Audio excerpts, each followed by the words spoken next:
Okay, now, let's start by doing this. See how good of listeners we are, okay? 3 frogs sitting on a log, okay? Got that? 3 frogs sitting on a log. 2 decide to jump off. How many are left? Raise your hand. Yes. 1. No! There's 3. Why? Because they're just off the log. They just decided to jump off. They didn't jump off. Is that important to know? How many teams decide to be great?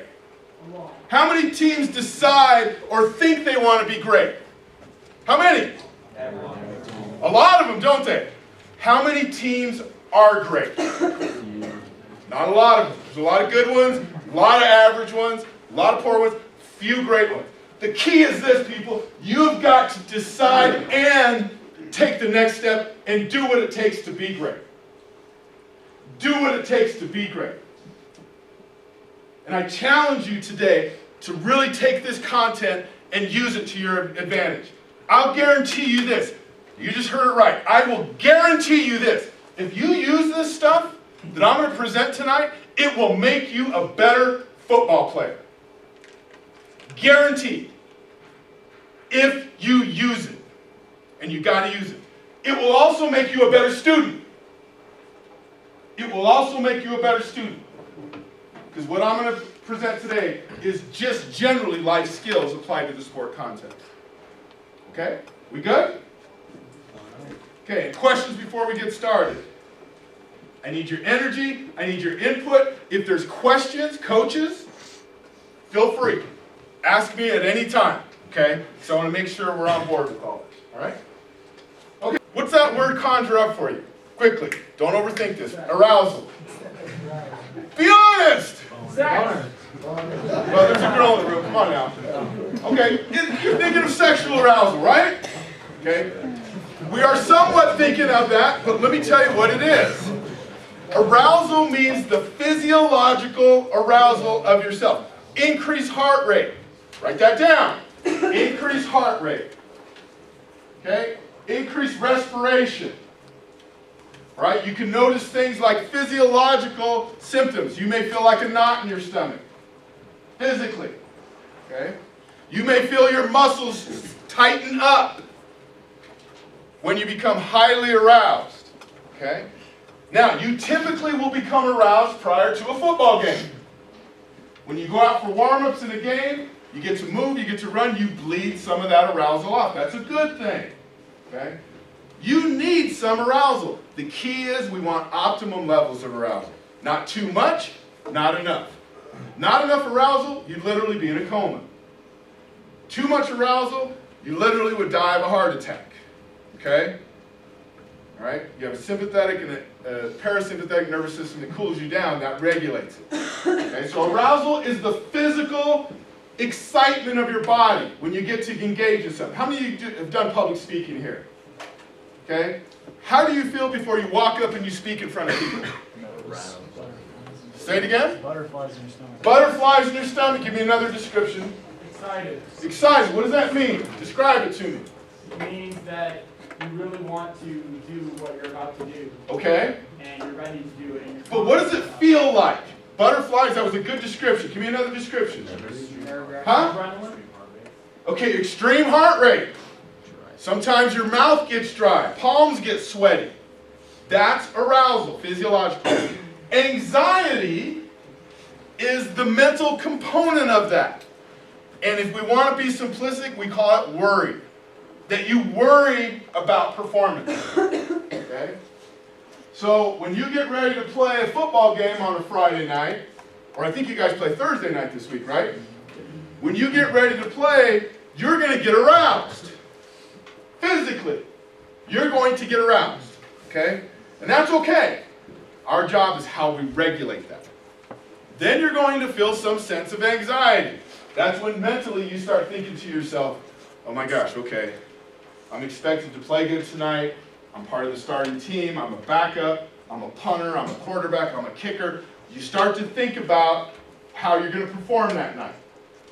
And sometimes it's accompanied with deflating thoughts like, man, I hope I can do it tonight. I hope I can bring it. You know, I hope I can get 2 quarterback sacks. I hope. Instead of, I'm going to. I've done it before, I'm going to. And you regulate your own anxiety by being very positive with yourself. And we're going to talk about that in a minute, okay? So cognitive up here, who knows what cognitive is? Yes? Having to do with mental thought processes. Wow, I like that. Yeah. It's basically the thought process. It's thinking. I want you to learn this, people. Seriously, okay? Cognitive is thinking. And if you can regulate your thinking in a positive way, it will decrease your anxiety. The biggest thing between you and excellent performance or peak performance is anxiety. Anxiety. That's why the great ones can perform. You see Peyton Manning in a game, when he walks up to the line of scrimmage and he goes through a check down, a mental check down, do you think he's aroused at that moment? Huh? Yeah. Yeah, he's highly aroused. How high of anxiety level do you think he has? Probably low to moderate. There's a lot of people that have been in his position that get highly aroused and high anxiety.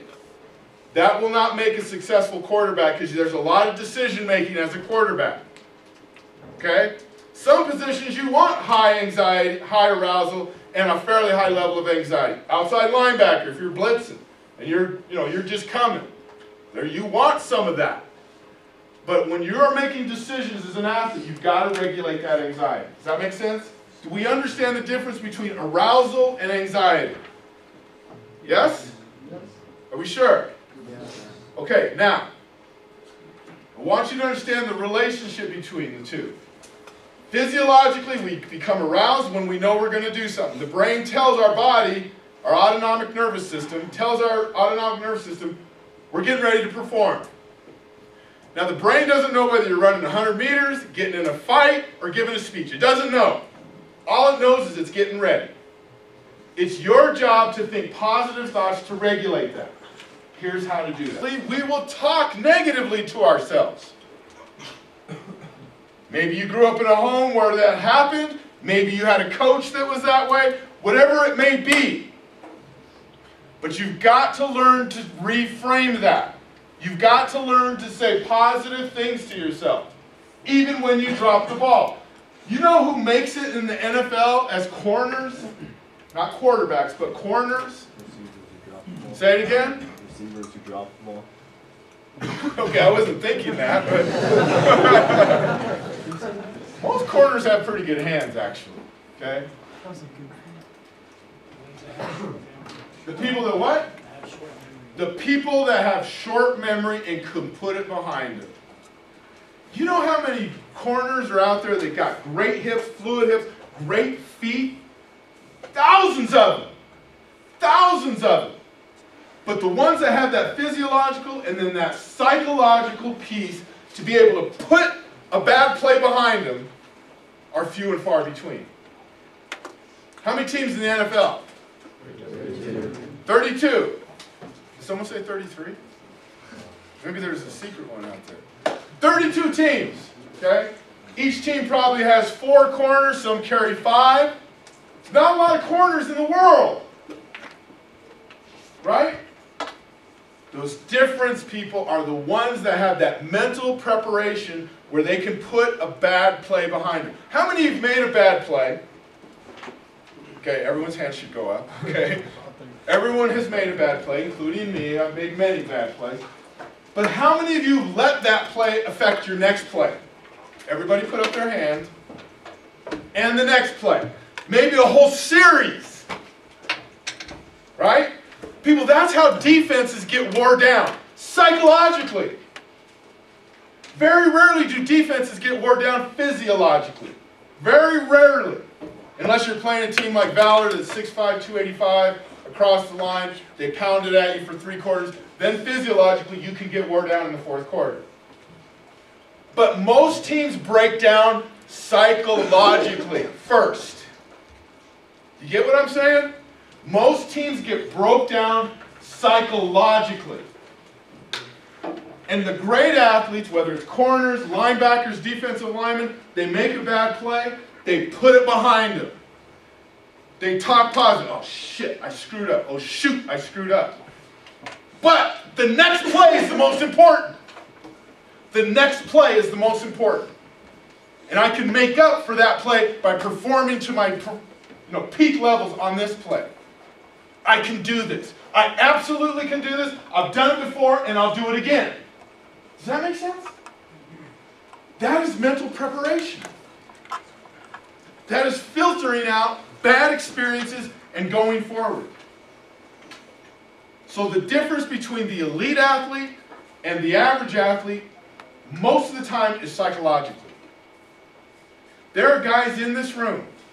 There are guys in this room that will have the physiological tools to play at the NFL level. There are. I don't know how many, okay, but there are. But will you have the psychological mindset and emotional toughness to be able to do that and endure that? That's the key. Okay. Okay, so positive. Learn to say positive things. I mean, research shows when you say, I love to play football, guess what happens to your performance level? Just by saying that, I love to play this game. When you break your huddle, I don't know if you huddle on defense. Do you guys huddle on defense? So when you're out there and the offense is walking up to the line of scrimmage and you're a defense, you're a 5 technique, and you're getting ready to line up, and you look across and you're like, I love to kick your ass. I just love to kick. And you say that, guess what tends to happen? I love this game. I love what it represents. I love what it teaches me. Guess what? Positive things tend to happen. But if you line up, offense comes up, and you're like, oh crap, this dude's big. This dude's going to, man, he beat me the last play. Hopefully I can hold on. Guess what tends to happen?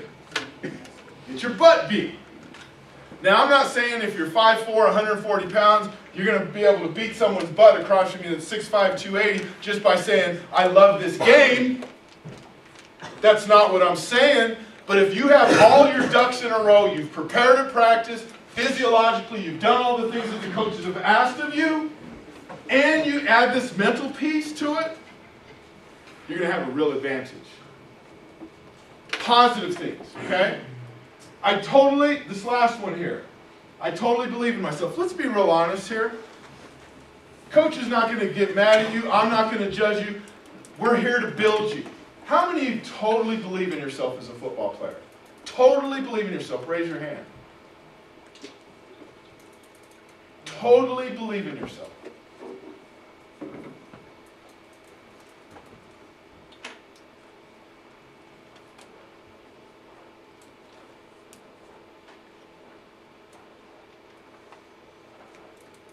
Why not?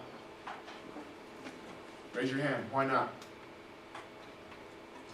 This is my first year playing and throwing all over the place. Okay. That's fair. Fear of failure. Fear of failure.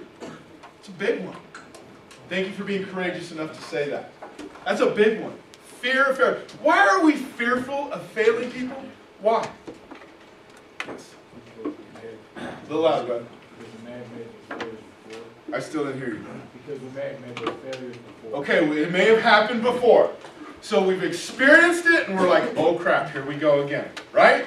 It's that tape recorder in our head. Here we go again.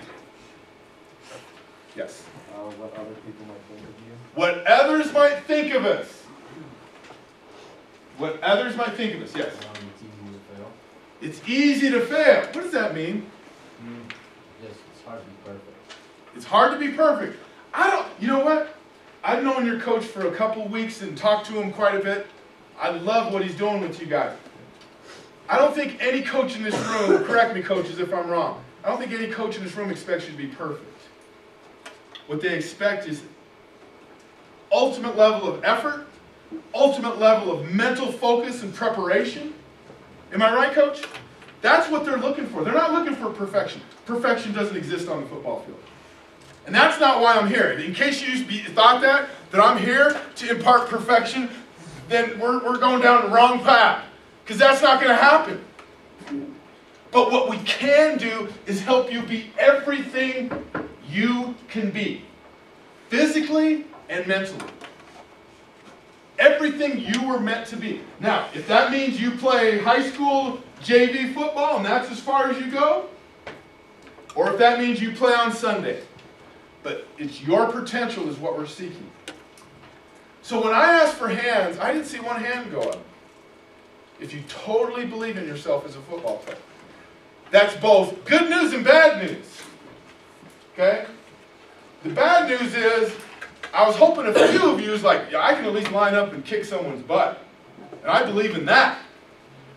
But the good news is you're being very honest and authentic, and I appreciate that. And people, that's all the more reason why we've got to use this to get where you need to be. Who are you playing Thursday night? Okay? Homecoming game? Important game? Why is it important? Well, raise your hand. Raise your hand. Why is it important? Yes. Because everyone's there. Because everyone's there. Yes. We want to recover from Valor. Recover from Valor. What happened to Valor? We weren't at our full potential. Say it again? We weren't at our full potential. Okay. Yes. Every game's important. One, I can't hear you. Every game's important. Every game's important. Okay. Yes. We lost last year. To Doherty Just or homecoming? One more. Yes. They're really good. They're really good. Seen them on tape? Yeah. They're good. I don't know. I haven't seen them. I'm trusting you. They're good. Okay. But you're better. You're better. And you've got to believe that starting right now. You're better. And this is going to help you. Okay? People believe in yourself. The way you shift that mindset from going, oh crap. Now, what did you say again? Right here. Yeah. You said your past experiences. Relay that to me again. Yeah, you. You said like some of the failures you may have made. Okay, some of the failures you've had in the past, those stay in our memory. We study this stuff as psychologists. And so what happens is we replay those experiences. I remember the first time I ever got trapped. The first time I ever got trapped. I was actually playing a 5 technique in high school. And I got trapped and I got ear-holed. Tackle was gone. I was like, cool, I'm running in the backfield. Next thing I know, boom! So guess what? Every time I broke free, I was thinking about someone ear-holing me. We play those experiences in our head. How do we get rid of those? How do we get rid of those past experiences? Okay, focus on the good ones and talk to ourselves in positive ways. The research on this is amazing, guys. It shows if you merely say, I love this game, I love to play this game, I will be successful because I've been successful, that will start to change your mindset. That will start to change how you feel about the game. That's that positive piece. Okay? On the football field, how many of you expect to whip that guy across there from you? Those one-on-one battles. How many expect that? Not hope, wish, or dream, but expect it. You do. Yeah. You expect it. Why? Because I know that I can. Do you ever play? Probably not. Okay, probably not. But you know what? If you expect it, there are going to be plays you slip. There are going to be plays a guy gets an angle on you. But play in and play out, can you believe that you can win that battle? Absolutely. But what's that going to take?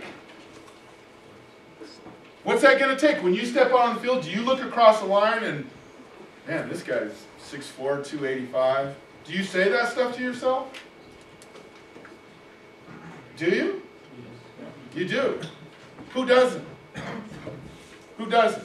I used to in high school. I got to be in college and I learned I couldn't do that anymore. Because as an outside linebacker at 6'1", 235, I was going against guys 6'5", 300 pounds. And if I'm going to measure us by size, he's kicking my butt all day long. But did he kick my butt? No.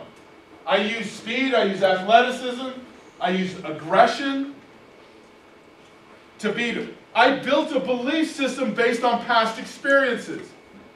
I built a belief system continually communicating to myself that I can do this. I can do this. Look at it this way. How do you guys know what Darwinism is? Okay? What's Darwinism? Survival of the fittest. How about social Darwinism? Okay? On the football field, it's social Darwinism. Because guess what? If I line up across from you, it's either what? Me or you? Who's going to win that battle? Who's going to win it? Is it always the biggest and strongest person? Who's going to win the battle? The person who's willing to die? The person that's willing to die, okay. I like that. It is not the strongest or the most intelligent species that survives, but the one that is most adaptable to change. The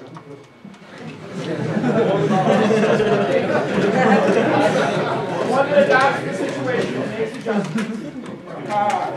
Yeah. And that person believes that they're adaptable. They believe it. They think it. They communicate it to themselves that they can do it. They don't hope, wish, or dream, guys. They believe it. And you've got to build a belief system. Okay? Here's some benefits of self-efficacy. Confidence affects psychological momentum. Do you guys believe there's psychological momentum in a game? Describe it to me. Raise your hand. What does it look like? I'm always getting the same guys. I need some other people. I need some other voices. Yeah. What does psychological momentum look like? Describe it to me. When a team gets an interception and that team that got the interception drives down the field and scores. Yeah. How about your defense here? Sudden change. Sudden change, right? You guys got to get out on the field right now. Is there psychological momentum there? Right? Both ways. People, self-efficacy influences psychological momentum if you believe. I remember when high school, when it was sudden change, my first thought was, oh crap. I just sat down, took a drink of water, and sudden change.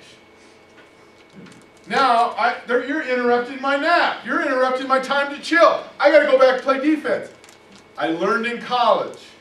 From a great coach. That's an opportunity. That's not a downfall. It's not, oh crap. It's an opportunity to go prove that you're a great defense. And you build that from past experience. From this guy, what's your first name? Corbin? Corbin believes he's going to kick your butt 9 out of 10 times. Well, here's the ultimate testing ground. You just got the ball first and goal on our 9-yard line, and I get to go out there and prove you're not going to score. The ultimate testing ground. Can you do it psychologically? I know you can do it physically. I know you can do it, but can you do it psychologically? Corbin says he can. Can you? That's the key, people. It's psychologically. It's right here. And you've got to build it. Confidence affects game strategy. Affects game strategy. Coach mentioned that I was down working with CSU Pueblo's coaches this summer. They talked to me about a situation. And in case you don't know about that program, they've been ranked #1 in the nation the last 2 years in a row. Coach Risson, the head coach, has Division I experience at several schools.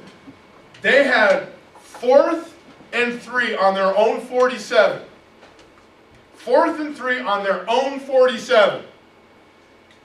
Coach Risson gets on the headset and he says to his defensive coordinator, Hunter Hughes, Coach, I'm going to go for it. You okay with that? Because the defense has got to get, if we don't make it, defense is sudden, they're out there. And they're on our 47. Short field, right? He gets on the headset and he says,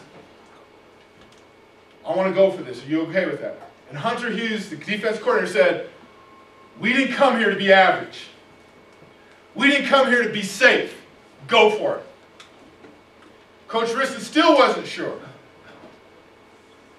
They are in a timeout. Quarterback runs over the sidelines and says, Coach, Coach, we got to go for it. We can make it. Coach Riston's like, no, I don't think we're going to go. And he looks at his coach, and he says, Coach, we are effing going for it.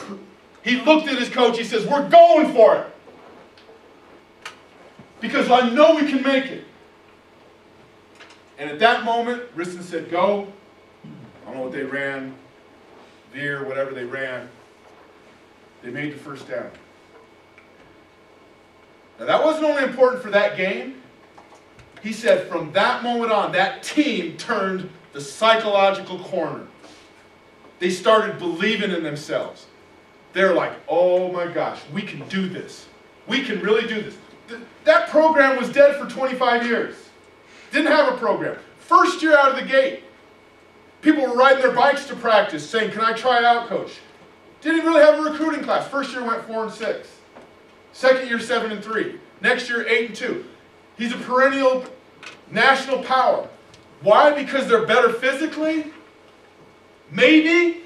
But I'm telling you, because he calls me and says stuff like, I need your help. How do we get our players psychologically strong to go for it on 4th and 3 and make it? People, I'm telling you, this confidence, this belief system makes a difference. Coach, do you call a different game whether you're confident in the kids or not? Defensive coordinator, is my defense coordinator here? Is he here? For varsity? Okay, he's running back. Okay, does it affect his play calling, his strategy? If he looks in your eyes and sees confidence in you. If you look in his eyes and see confidence, does that change his play calls? Does that affect, did that affect Coach Riston's decision to go for it on 4th and 3 on his own 47s? It affects that. Confidence arouses positive emotion. When you're confident, you are contagious. Have you ever been around a Wendy Weiner, Willie Weiner type of person? Oh my gosh, I don't know how we're going to do all this. Oh, we got to run 5 more sprints. Oh, God. And even non-verbally, they walk like this, you know. They're like, oh. You seen it? Non-verbally, we communicate how we feel about ourselves. Right now, I can look at you non-verbally and tell something about you. If you're sitting there like this, that tells me something.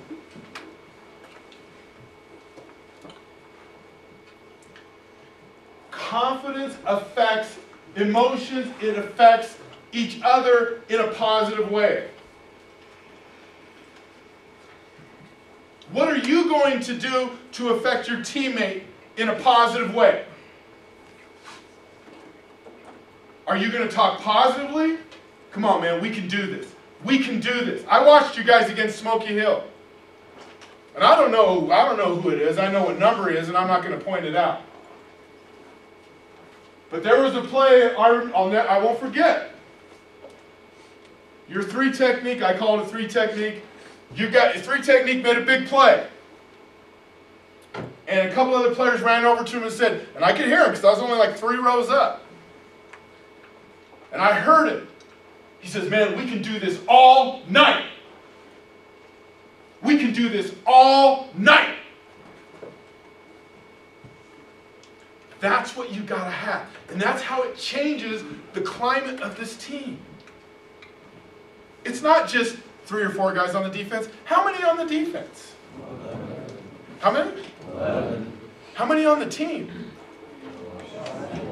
How many are in this room? 65. Punch him in the shoulder, would you? Hey, wake up. It's got to be all of you.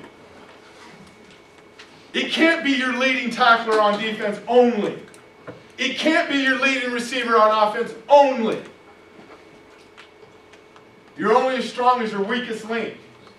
Who's a backup on JV? Raise your hand if you're a backup on JV. Are you important to this overall program?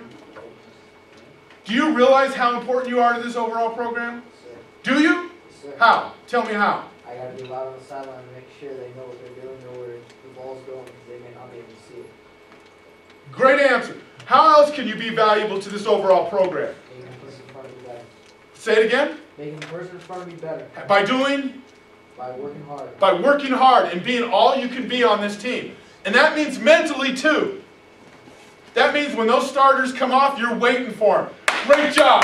Great job. That's a way to work. You backups continuously. Great job. That's a way to work. When you're a senior, leading tackler, do you want to hear the young blood doing that with you? Yes? Absolutely, people. Confidence breeds confidence. Not just the starters. It's got to be everyone to the last person on the bench. The last person on the bench. You know, when I think about my college career, I played with some guys that played in the NFL many years. Those aren't the guys that I remember the most, though. There's a guy named Greg Nienheiser. Nobody have ever heard of him, unless he's related to you. Never started in 4 years of college. Always played scout team. You know what scout team is, right? Always played scout team. I don't think ever played in a college football game. But he worked hard in every practice. He had a great attitude. He carried dummies. He volunteered to tape people. He did whatever he could do on that team. That inspired me as a starter. Because I said, if this guy, no hope to start, he knew it, but he worked his butt off every day. What did that influence me to do? What did that influence me to do? I mean, at the very least, God, can I work hard? I'm a starter. So people, don't underestimate the power that all of you have in terms of confidence on this team. It's not just the starters. It's not just the star players. It's everyone on this team has to build their belief system. Confidence facilitates attention. And someone grabs you. Stand up real quick. You've been at a party, and someone's had a little bit too much to drink, and you grab and say, hey man, come on, we better go home. Let's go. And you literally say, let's go. Let's go. And you take him out. Because you know he's about to make some bad decisions. That's reverent leadership. We're not going to read about it in the paper. We're not going to hear about it. Coaches may never hear about it. But it helps the team. Are they going to write in the paper of that game how that kid took himself out of the game? They're going to write about the person that scored the touchdown at the end. But how important was that decision he made? How important? So think about this. How important are the little decisions that all the reverent leaders in this room make every day on your football team? How important are the decisions for you to show up to practice, ready to focus, ready to work hard, ready to do everything you can do to pull on the same chain as the starters are doing? As starters, you're not exempt. Some of you may not be working as hard as you can be either. You can sit down. Okay? So reverent leadership is not just the 3 or 4 in here I talked about, the transformational leaders. It's everyone in here. It's the person on JV who's not starting. You're as important to the success of this program as anybody else. And I wouldn't say that if I didn't mean it. I'm smart enough. I'm not the smartest person in the world, but I'm smart enough to know that that is true. And I'm smart enough to know that your coaches need to coach you up to be that. So you guys need to understand, you are a leader on this team. All of you. You're a leader on this team. You're a leader on this team. You're a leader on this team. You all are. And you need to value that. You guys that are transformational and charismatic leaders, I can see who you are right now. You need to value these people. You need to go up to them and say, we need you. We need you. So people understand the different styles of leadership, okay? And how powerful